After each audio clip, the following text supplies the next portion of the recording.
Ratusan jemaah dari berbagai penjuru berdatangan memadati lapangan kantor UPPD Samsat Banjarmasin 1, Jalan Ayani Pal 6 Banjarmasin. Lantunan tablik nang dikumandangkan jemaah nang hendak melaksanakan sholat Idul Adha 1446 Hijriah pun bergema, wan jemaah pun saban tahunnya jua terus meningkat.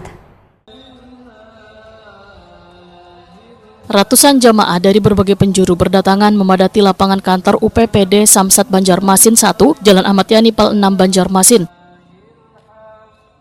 Lantunan tablik nang dikumandangkan jamaah nang hendak melaksanakan sholat Idul Adha 1446 Hijriah pun bergema.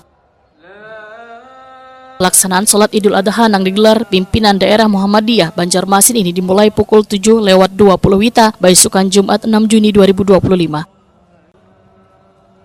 Sekretaris Pimpinan Daerah Muhammadiyah Banjarmasin, Juman Huri, Wetakoni Prima TV memadahkan sholat Id berjamaah ini untuk menjalin tali silaturahim sesama umat Islam agar terus terjaga dengan baik.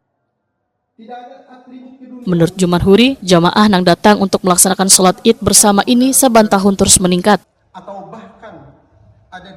Yang pertama, karena ini konteksnya Idul Adha, ibadah kurban yang diselenggarakan rangkaian dalam rangka Idul Adha ini adalah bahwa yang pertama dalam kegiatan organisasi Muhammadiyah memerlukan pengorbanan.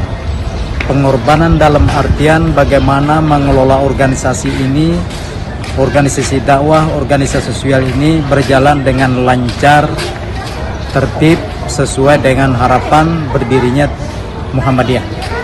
Nah, kemudian dalam momentum pelaksanaan secara teknis ini adalah untuk menghimpun warga, menghimpun organisasi-organisasi ekonom dalam rangka menyelenggarakan kegiatan-kegiatan.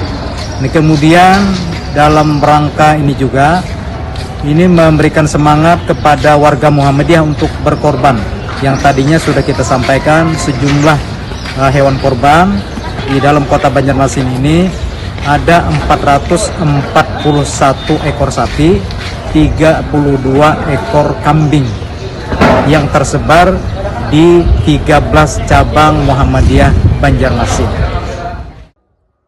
Juman Huri memadahkan di tahun ini pimpinan daerah Muhammadiyah menyembelih hewan kurban sapi sebanyak 400 ikung, wan kambing sebanyak 32 ikung yang tersebar di seluruh cabang ranting Muhammadiyah di Banjarmasin. Tenggelam dalam bahana takbir.